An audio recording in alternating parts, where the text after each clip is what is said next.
सहनाववतु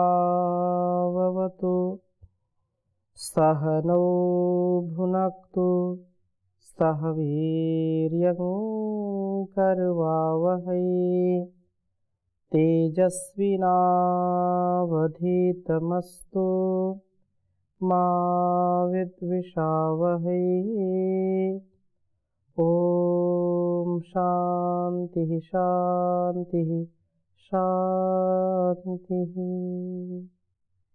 वैदिक जीवन पद्धति की इस कक्षा में आप सभी का हृदय से अभिनंदन है, प्रणाम है। वेदो अखिलो धर्म मूलम, वेद सब सत्य विद्याओं का पुस्तक है। वेद का पढ़ना, पढ़ाना, सुनना, सुनाना तथा अपने आचरण में लाना हम सभी श्रेष्ठ जनों का परम कर्तव्य है। हम निरंतरता के साथ जीवन और जगत की भलाई के लिए लगे रहें, इसी से हमारा कल्याण हो जाएगा और हम अत्यंत धैर्य से, अत्यंत विश्वास के साथ, कृतज्ञ भाव से जब आगे बढ़ते हैं तो हमारे कर्मों का अनुष्ठान वास्तव में पूजा बन जाता है और व्यक्ति उत्तरोत्तर उत्तमोत्तम रीति से प्रीतिपूर्वक, नीतिपूर्वक, धृति स्मृति और मति पूर्वक अपने जीवन और जगत की प्रगति के लिए कार्य करता है, अपनी संस्कृति के लिए कार्य करता है, अपने श्रेष्ठ संस्कारों के लिए कार्य करता है। इस पवित्र भावना के साथ हम जीवन को जीने वाले बने और वेद मंत्र हमको शिक्षा देते हैं। पिछली कक्षा में हमने चर्चा की थी छठे मंडल के 51वें सूक्त के छठे मंत्र का और 7वें मंत्र का स्वाध्याय किया था, जिसमें ये था कि हम कुटिल वृत्ति वाले या जो हमको हिंसा की वृत्ति में फंसाने वाले लोग हैं, ऐसे लोगों से, ऐसे स्त्री पुरुषों से हम दूर रहें, उनसे बच कर के रहें। ऐसे लोगों से बच कर के रहें जो पाप करते हैं, ऐसे लोगों से बच कर के रहें जो हमारा अहित सदा चाहते हैं, अशुभ चाहते हैं। उनसे अपने आप को सुरक्षित रखने का प्रयत्न करना चाहिए और उनका पाप उनको स्वयं ही नष्ट कर देता है।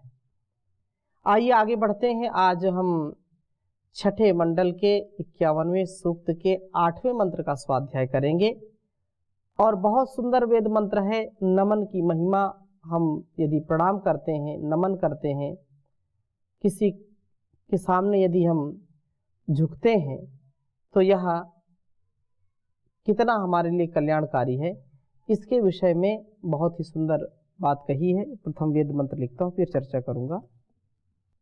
ओम नमः इदुग्रम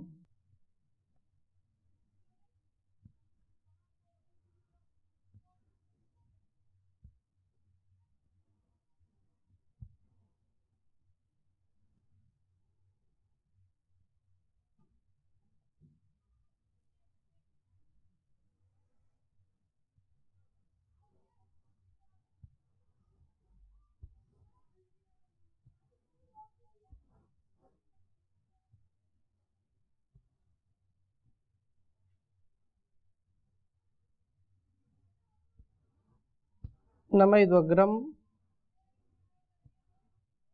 नमः आविवासे।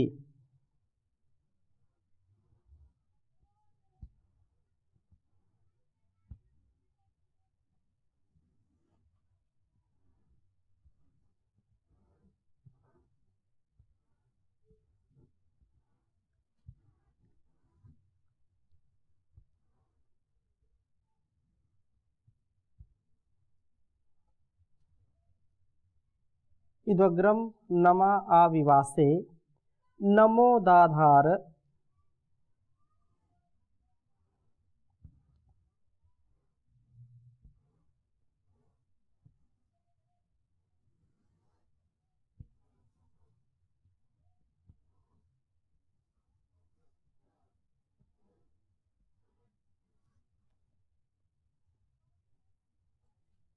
नमोदाधार पृथ्वी मुताद्याम।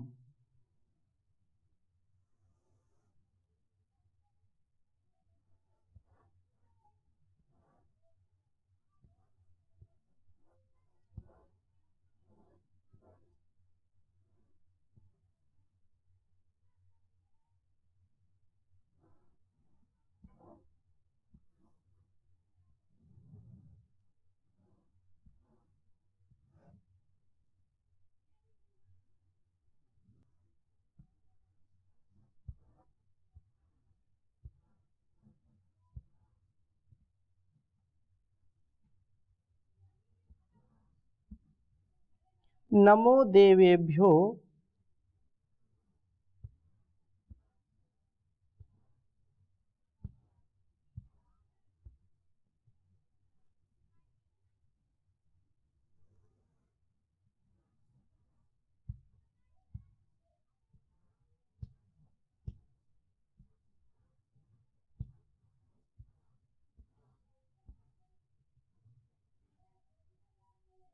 नम ईश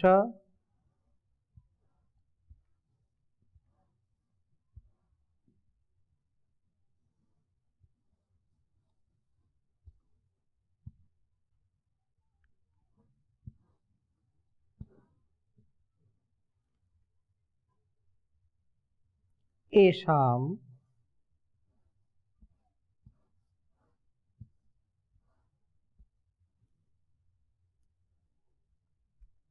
कृतं चिदेनो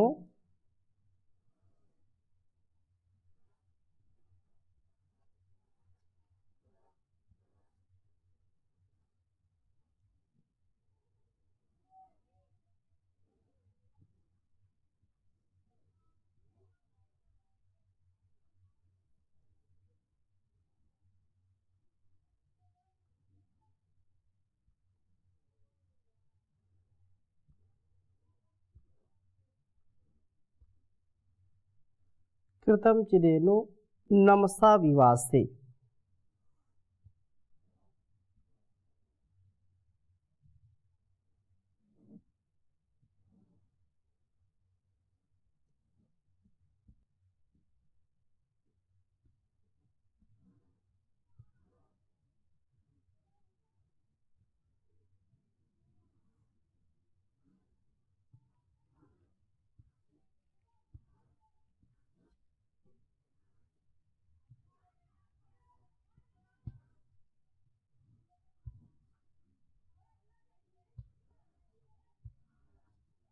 नमसा विवासे ऋग्वेद के 6ठे मंडल के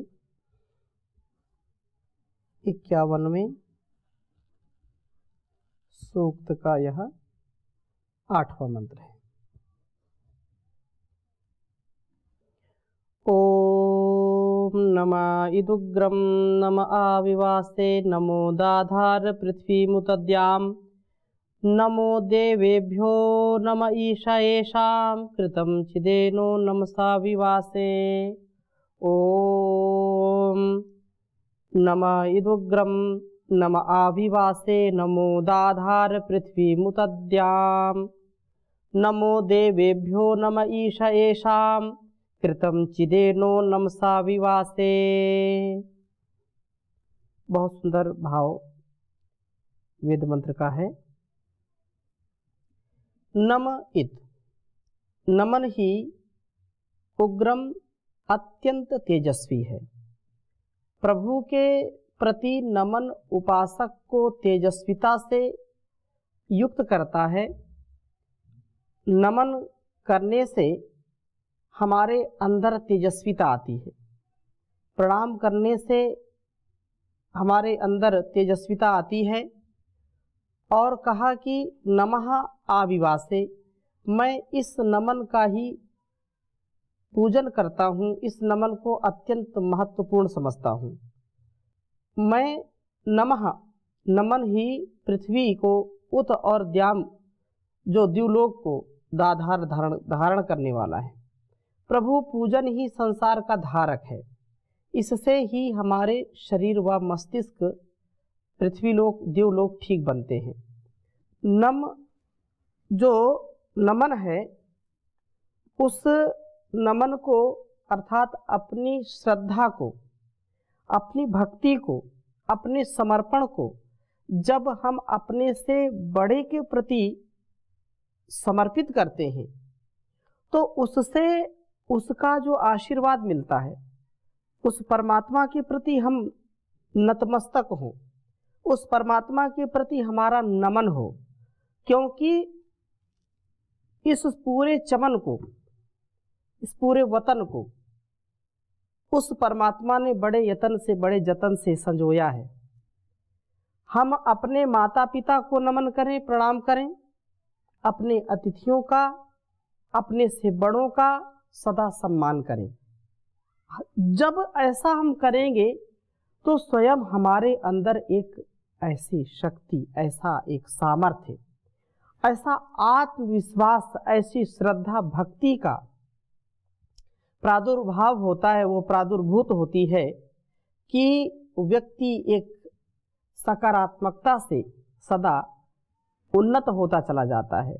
और जो व्यक्ति नतमस्तक नहीं है, जो व्यक्ति नमन का स्वभाव नहीं बनाता है, जो उस परमात्मा के प्रति भी नतमस्तक नहीं है, जो अपने माता पिता गुरुओं के प्रति भी नतमस्तक नहीं है, नमन उनको नहीं करता है, तो वह व्यक्ति अलग अलग प्रकार से दुखी होता है, गबन को प्राप्त हो जाता है, पतन को प्राप्त हो जाता है, अवसाद में चला जाता है, उसका कभी भी उत्थान नहीं होता, वो पतन की ओर जाता है। लेकिन जो नमन करता है, जो प्रभु पूजन करता है, अर्थात अपने कर्मों का अनुष्ठान उसको समर्पित करते हुए करता है, तो इससे ही हमारे शरीर व मस्तिष्क, ये पूरा शरीर और मस्तिष्क, पृथ्वी लोक दिव लोक, इससे ठीक रहेंगे। मन अहंकारी नहीं होगा, हमारे स्वभाव में कुसंस्कार नहीं आएगा, क्योंकि जो हाथ जोड़ करके नमन नहीं करता, प्रणाम नहीं करता, वो अहंकारी हो जाता है और अहंकार से व्यक्ति चूर चूर हो जाता है। वह कभी भी प्रभु भक्ति से उत्प्रोत नहीं होगा, अहंकार के नशे में चूर है और वो मानवता से, प्रभु से, सच्चे भक्ति और जो है सच्चे निष्ठा से दूर दूर वो रहता है। इसलिए हम प्रभु का नमन करें, उसको बार बार नमस्कार करें। देवेभ्यः, दिव्य गुणों की प्राप्ति के लिए नमः, मैं नमस्कार करता हूँ। नमन ही इन देवों का ईशे ईश है। नमन ही क्या है? इन देवों का ईश है। नमन करने मात्र से हमारे अंदर परिवर्तन आता है। नमन करने मात्र से, अभिवादन करने मात्र से हम देवत्व से युक्त हो जाते हैं। और बहुत सुंदर बात आती है, अभिवादन शीलस्य नित्यम वृद्धोपसेविना चत्वारि तस्य वर्धन्ते आयुर्विद्या यशो बलम। केवल अभिवादन करने मात्र से, नमन करने मात्र से, अपने आप को समर्पण के भाव से ओतप्रोत करने मात्र से क्या होता है? हमारी 4 चीजें बढ़ जाती हैं, आयु, विद्या, यश और बल।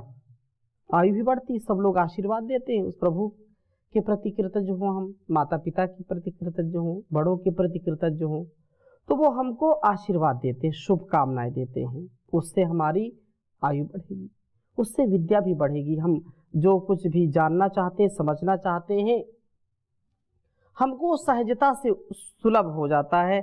हमारे ज्ञान का परिमार्जन होता है, हमारे ज्ञान की वृद्धि होती है, ज्ञान हमारा परिपक्व होता चला जाता है और विद्या बुद्धि बढ़ती है। चत्वारि तस्य वर्धन्ते आयु विद्या यश। अपने आप ही लोग हमारा यश बढ़ा देते हैं, चारों ओर यश हमारा होता है तो उससे यश बढ़ता है। आयु विद्या यशो बलम। और बल की उपासना भी हमको आती है तो हम बल से युक्त हो जाते हैं, बलिष्ठ हो जाते हैं। ऐसा यह निसंदेह जीवन और जगत के कल्याण के लिए परम आवश्यक है एक दूसरे का सम्मान करना, एक दूसरे की ऐसी भावना से ओतप्रोत हो जो हमको सदा सर्वदा उत्तमता से, सदा सर्वदा उन्नत गुणों से युक्त करने वाली हो। और कहा है कि कृतम चित, नमन के द्वारा कृतम चित एनः, किए हुए पापों को भी आविवासे परिवर्जयामी, अपने से दूर करता हूँ, विनष्ट करता हूँ। जो पाप आदत के रूप में परिवर्तित हो गए थे उन्हें भी नमन के द्वारा अपने से दूर कर पाता हूँ, क्या करने में सक्षम हो जाता हूँ। तो मन और यह जीवन जब पवित्र हमको करना है तो उसके लिए हमको अतिशय शालीनता से, अतिशय श्रद्धा भक्ति से और अनकंडीशनल सरेंडर जिसको कहते हैं, पूर्ण समर्पण के साथ जीवन को जीने का यत्न करना चाहिए। प्रभु नमन हमें तेजस्वी बनाता है, दिव्य गुणों को यह नमन प्राप्त कराता है और पाप प्रवृत्ति को विनष्ट करता है। जब हम किसी से प्रणाम करते हैं, नमन करते हैं, तो उसको अपने से बड़ा समझते हैं, उसका आदर करते हैं। और जब हम आदर करते हैं तो उस समय अहंकार हमारे अंदर नहीं होता है, अहंकार की वृत्ति हमारी नष्ट हो जाती है। अहंकार करने वाला व्यक्ति कभी भी सुखी नहीं रह सकता है, कभी उसको जीवन में सुख चैन नहीं मिलेगा, कभी उसको आत्म शांति नहीं मिलती है। इसलिए हम अहंकार की वृत्ति से दूर हों। बहुत काम पर जीवन थोड़ा, उस पर मन का चंचल घोड़ा, सोच समझ नादान रे बंदे, मत कर तू अभिमान रे बंदे। तेरे जैसे लाखों आए, लाखों इस माटी में समाए, रहा न नामो निशान रे बंदे, मत कर तू अभिमान रे बंदे। अभिमान करने वाला व्यक्ति कभी भी सार्थक जीवन नहीं जी सकता है। इसलिए मिलता है सच्चा सुख केवल भगवान तुम्हारे चरणों में, यह विनती है पल पल छिन छिन, रहे ध्यान तुम्हारे चरणों में। चाहे संकट ने ही घेरा हो, चाहे चारों ओर अंधेरा हो, चाहे संकट ने मुझे घेरा हो, चाहे चारों ओर अंधेरा हो, पर चित्त न मेरा डगमग हो, पर चित्त न डगमग मेरा हो, रहे ध्यान तुम्हारे चरणों में। चाहे वैरी सब संसार बने, चाहे मौत गले का हार बने, चाहे वैरी सब संसार बने, चाहे मौत गले का हार बने, चाहे जीवन अपना भार बने, रहे ध्यान तुम्हारे चरणों में। अब सौंप दिया इस जीवन का सब भार तुम्हारे हाथों में। चाहे अग्नि में ही जलना हो, चाहे कांटों पर भी चलना हो, चाहे अग्नि में मुझे जलना हो, चाहे कांटों पर भी चलना हो, चाहे छोड़ के देश निकलना हो, रहे ध्यान तुम्हारे चरणों में। अब सौंप दिया इस जीवन का सब भार तुम्हारे चरणों में। जिह्वा पर तेरा नाम रहे, तेरी याद सुबह और शाम रहे। जिह्वा पर तेरा नाम रहे, तेरी याद सुबह और शाम रहे।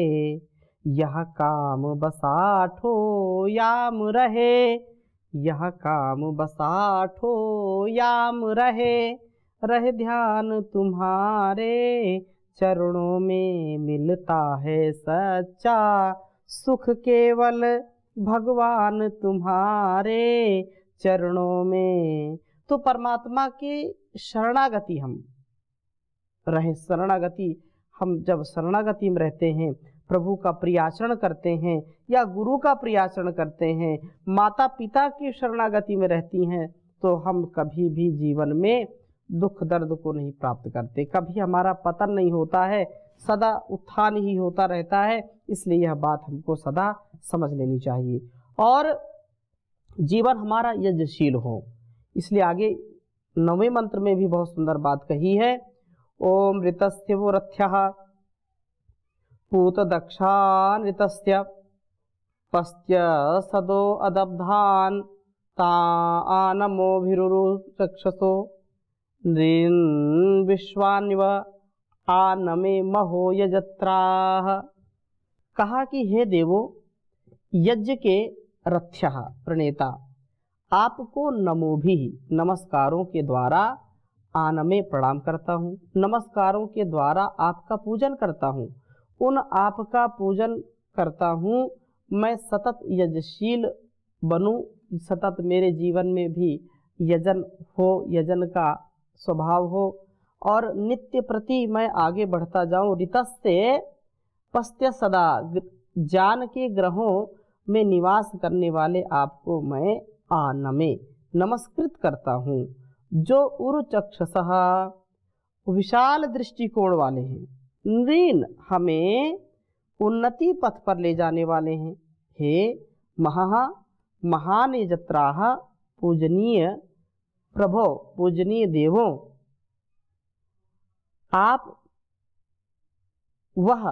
आप विश्वान, सबको मैं पूजित करता हूँ, अर्थात सबके प्रति मेरी कृतज्ञता समर्पित मैं करता हूँ।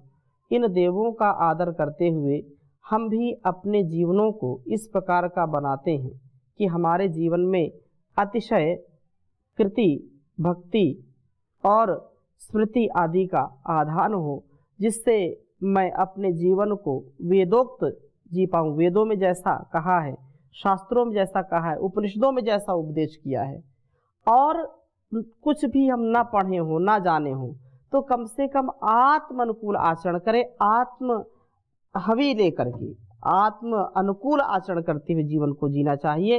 इन देवों का आदर हम करें। पूजनीय देव जो विशाल दृष्टिकोण वाले हैं, हम उन्हें उन्नति पथ पर ले चलने वाले बने और हमारा भी उत्थान हो। हे प्रभो, वह आप विश्वान, सबको मैं पूजित करता हूँ। इन देवों का आदर करते हुए इन सबको अपने जीवनों को इस प्रकार का बनाते हैं, अर्थात हम उन देवों का आदर करते हैं जो यज्ञों के प्रणेता हैं, पवित्र बल वाले हैं, वासनाओं से हिंसित नहीं होते कभी, जो देव विशाल दृष्टिकोण वाले हमें उन्नति पथ पर ले चलने वाले होते हैं।